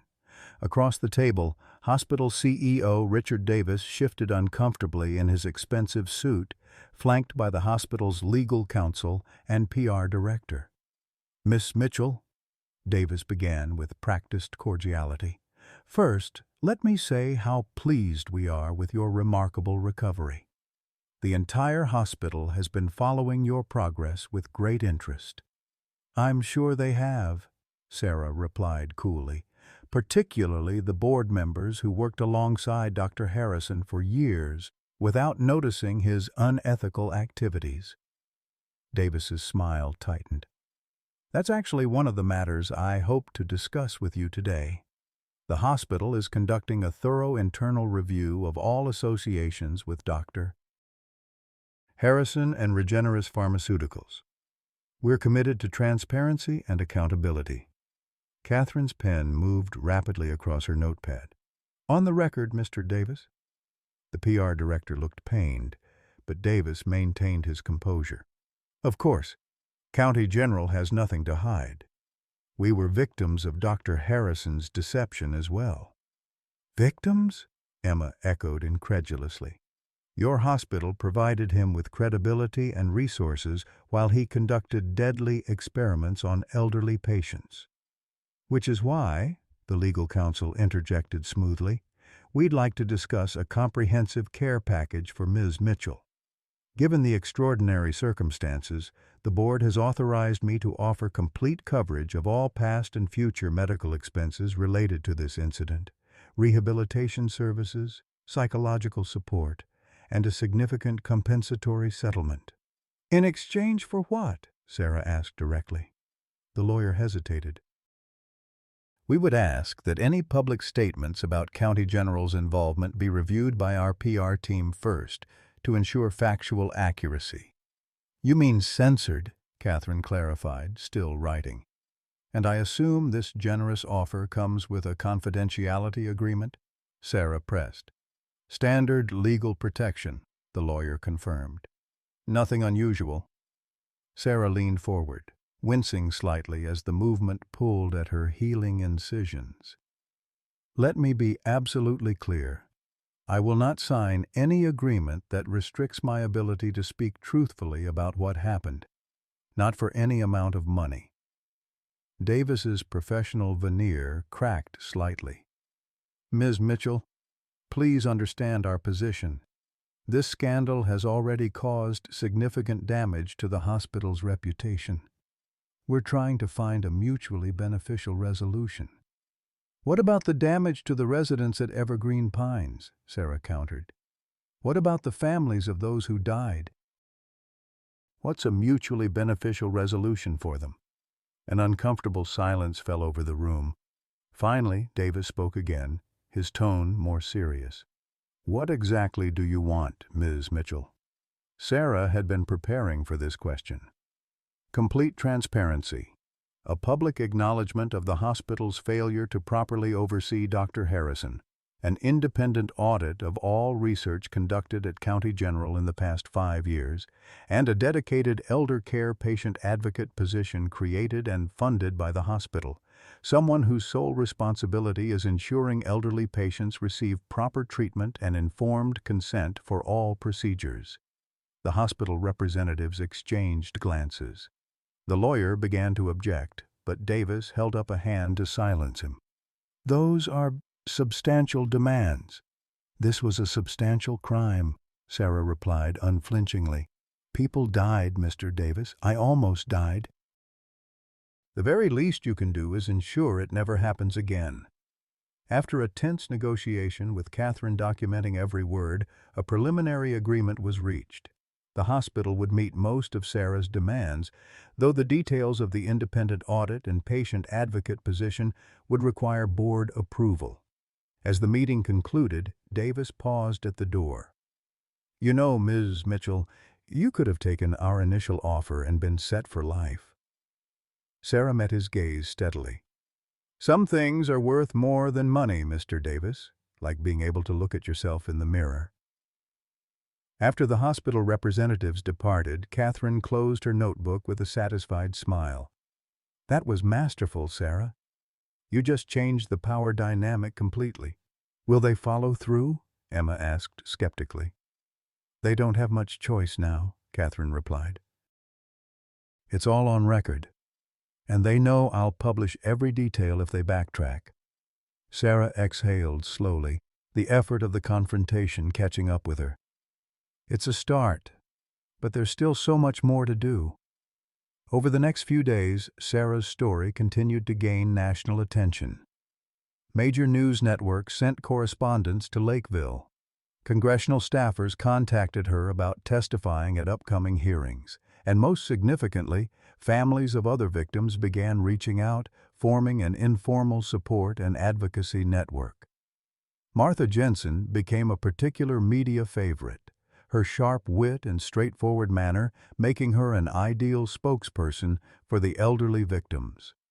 During one memorable television interview, when asked if she was angry about what had happened, Martha replied, "Honey, I taught 6th grade for 40 years. I know exactly what to do with bullies who pick on the vulnerable. You stand up to them, you make noise, and you don't stop until the principal gets involved. Only in this case, the principal is the entire American healthcare system." A week later, Sarah was deemed stable enough for discharge, though she would require ongoing outpatient treatment and rehabilitation. The question of where she would recover became unexpectedly complicated when Emma received news that her university would not allow her to complete the semester remotely while caring for her mother. "It's either return to campus next week or withdraw for the term," Emma explained, fighting back tears of frustration. "If I withdraw, I lose my scholarship." "Then you have to return to school," Sarah insisted. "I'll figure something out." "I'm not leaving you alone. You can barely walk across the room without help." Their dilemma was solved from an unexpected quarter. Martha Jensen, having been discharged from Lakeside Care Center to her small but comfortable home, proposed a solution. "Sarah can stay with me," she announced during a video call. "My house has a first-floor guest room. It's fully accessible since I had it modified after my hip surgery, and Lord knows I could use the company. Plus, it would give me great satisfaction to care for the nurse who saved us all." Despite initial reservations about imposing on the 82-year-old woman, Sarah eventually agreed. Martha's home was indeed well equipped for someone with mobility challenges, and as Sarah pointed out, "Between the two of us, we have almost a century of healthcare experience. I think we can manage." The day of Sarah's discharge arrived with unexpected fanfare. As Emma wheeled her toward the hospital exit, they were astonished to find a crowd waiting. Residents from Evergreen Pines and Lakeside Care Center, nurses and doctors who had treated Sarah, Sandra Reynolds and her staff, Catherine Walsh and other journalists, and dozens of community members holding signs with messages of support.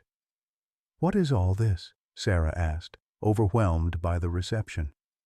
Sandra stepped forward. "We wanted to show you that you're not alone in this fight anymore. Everyone here stands with you." As the crowd parted to let them through, people reached out to touch Sarah's shoulder, to thank her, to promise their support. Elderly men and women who had been victims themselves now stood as allies, their fragile voices joining together in surprising strength. At the curb, a van specially equipped for wheelchair access waited to transport Sarah to Martha's home. As Emma helped her inside, Sarah looked back at the gathered crowd, a cross-section of her community that had come together because of her willingness to speak truth to power. In that moment, despite her physical weakness and the long recovery ahead, Sarah felt stronger than she ever had before. The parasites had nearly killed her, but they had also connected her to a purpose larger than herself. As the van pulled away, Sarah turned to Emma.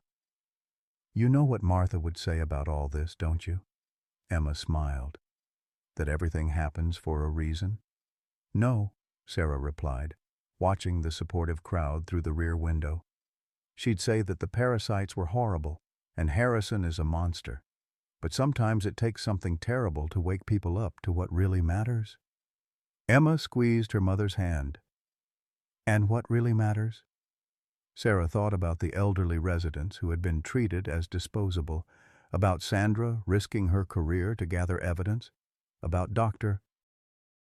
Lewis fighting for proper treatment, about Catherine amplifying voices that had been ignored. What matters is that we see each other, really see each other, as worthy of care and dignity, at every age and in every circumstance. What matters is that we stand up for those who can't stand up for themselves. As the van turned onto Martha's Street, Sarah felt something she hadn't experienced since the nightmare began. A sense of coming home, not just to a place, but to a newfound purpose that would define the rest of her life. The truth had nearly killed her, but it had also set her free. 6 months later, Sarah Mitchell stood at the podium in the state capitol rotunda, her posture straight despite the scars hidden beneath her tailored blazer. The marble halls were filled with elderly citizens, healthcare workers, advocates, and legislators gathered for the signing of the Elder Protection and Transparency Act, legislation born directly from the Evergreen Pines scandal.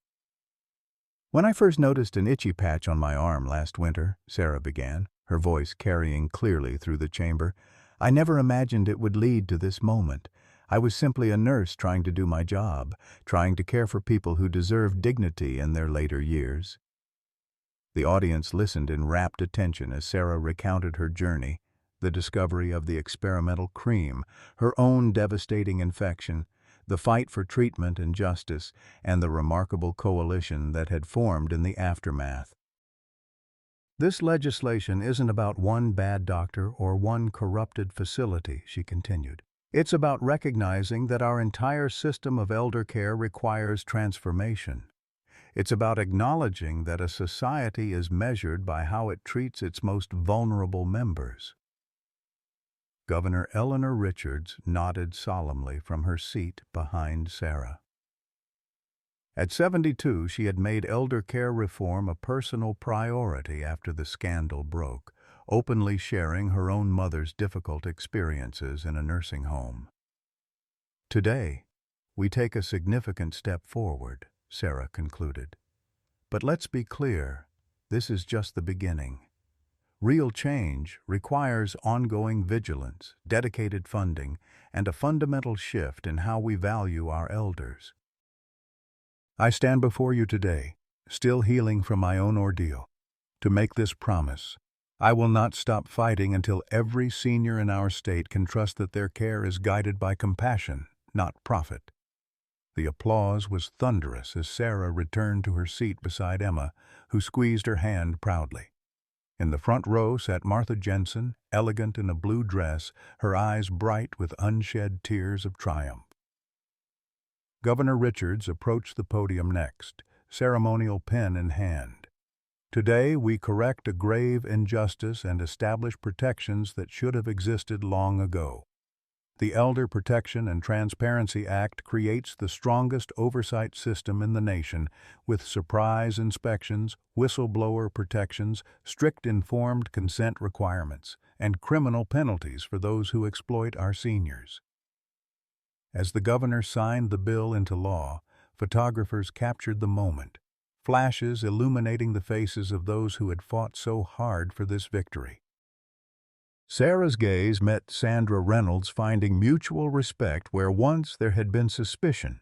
Sandra now served as the Director of Elder Care Oversight for the State Health Department, her meticulous standards and unflinching integrity making her perfect for the role.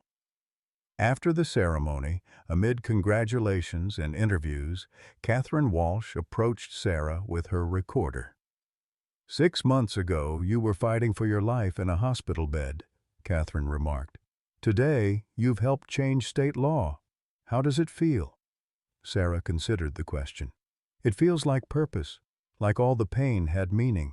And what's next for Sarah Mitchell? I hear you've been offered several high-profile positions. Sarah smiled. I have, but I've made my decision. I'm joining the new Elder Advocacy Center as their Director of Outreach and Education. We'll be working directly with seniors to ensure they understand their rights and have a voice in their care. No plans to return to nursing? I'll always be a nurse at heart, Sarah replied. But this experience showed me that I can help more people by changing the system than by working within it.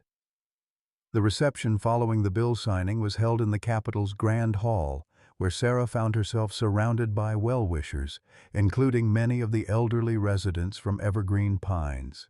Their recoveries had varied. Some, like Martha, had bounced back remarkably well after treatment, while others continued to deal with lingering effects of the parasitic infection. 2 had passed away despite intervention, their deaths adding to the criminal charges against Harrison. Dr. William Harrison himself remained in federal custody awaiting trial, having been denied bail due to flight risk concerns.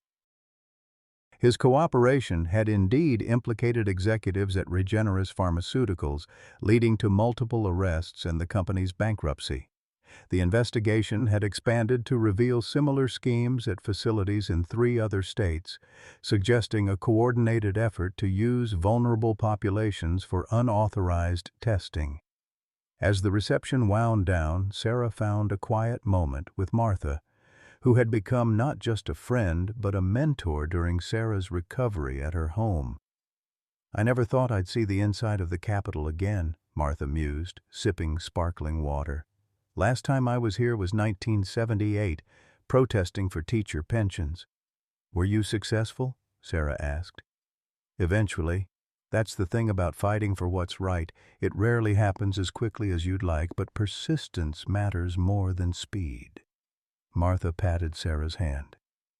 "You've learned that lesson earlier than most." "I had good teachers," Sarah replied with affection. "How are you feeling about the move?" Martha had recently decided to sell her home and move into lakeside cooperative living, a new model of senior housing developed in response to the scandal. Unlike traditional nursing homes, the cooperative was partially owned and governed by its residents, with professional staff serving in supportive rather than authoritative roles. "Change is always difficult at my age," Martha admitted. "But being part of something new, something better, there's excitement in that, and knowing I helped create it. That's a legacy I never expected." They were joined by Emma, radiant in her graduation attire. She had completed her pre-med studies a semester early, with honors.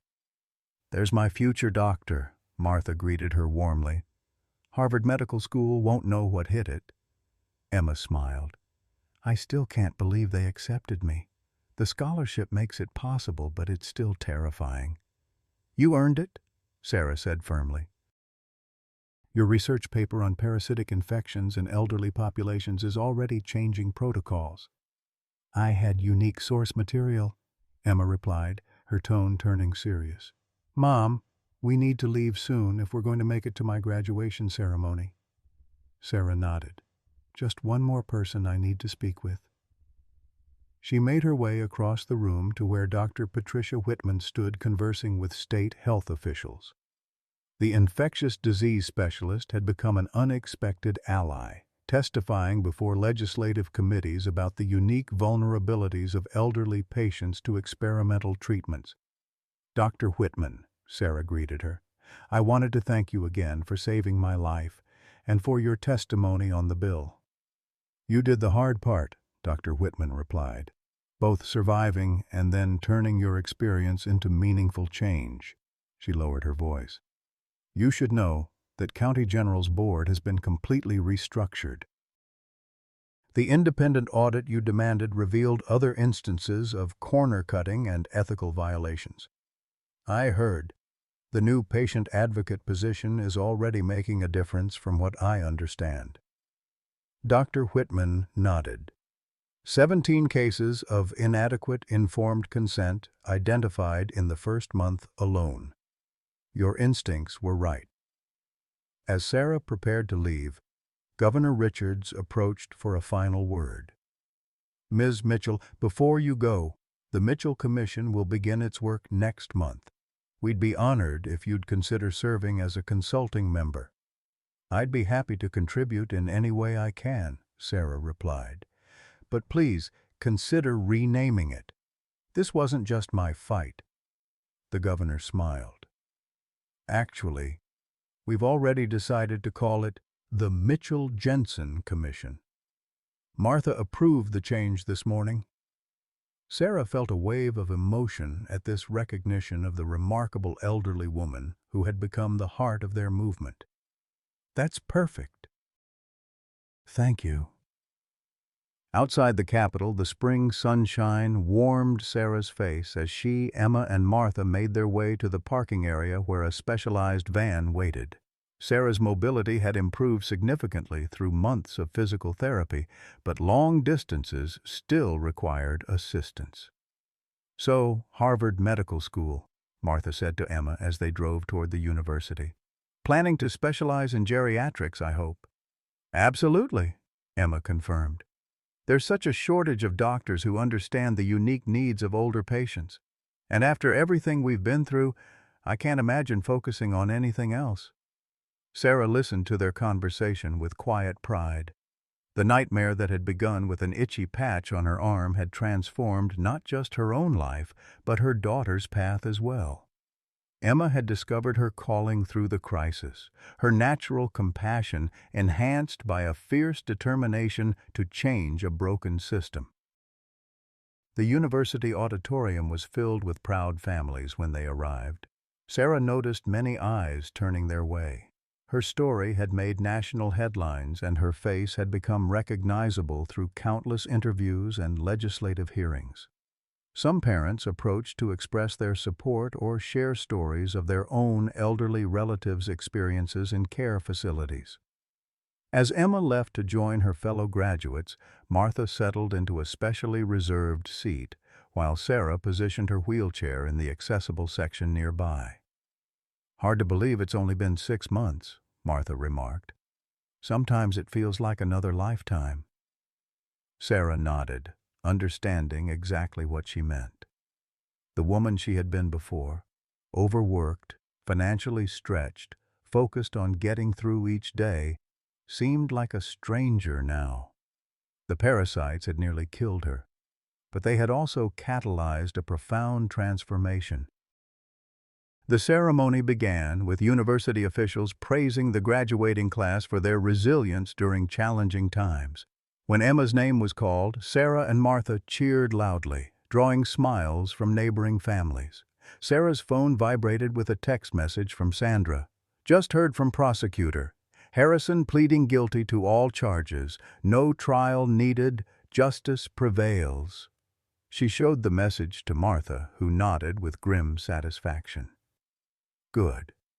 Those families deserve closure without the trauma of a trial.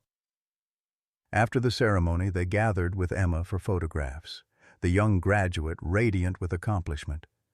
A university official approached, requesting a photo of Emma with the dean for the school newsletter.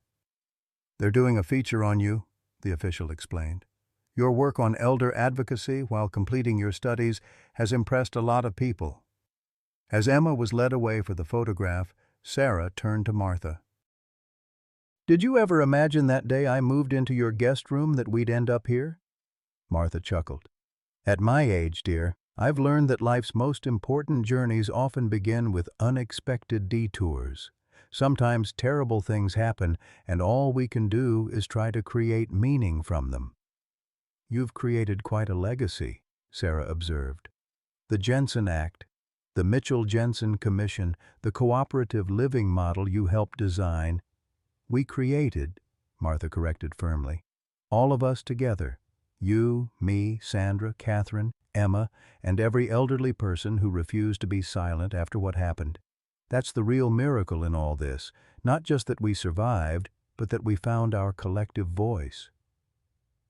That evening, after Emma's graduation dinner, Sarah returned to her apartment, a ground-floor unit in a building not far from the Elder Advocacy Center where she now worked. Her body still bore the scars of her ordeal, faded but visible reminders of how close she had come to death. The parasites were gone, but they had left their mark both physically and psychologically. Yet as she prepared for bed, Sarah felt not trauma but gratitude. The path had been unimaginably difficult, but it had led her to unexpected purpose. The system that had failed so many was beginning to change, and she was part of that transformation. Her phone chimed with a final message for the day. Catherine Walsh, sharing a link to her latest article. 6 months after Evergreen Pines, How One Nurse's Nightmare Changed Elder Care Forever. The piece detailed the legislative changes, the ongoing investigations, and the emergence of new models of care across the country inspired by Sarah's advocacy. The final paragraph read, "When asked what lesson others should take from her experience, Sarah Mitchell doesn't hesitate. Pay attention to the vulnerable among us.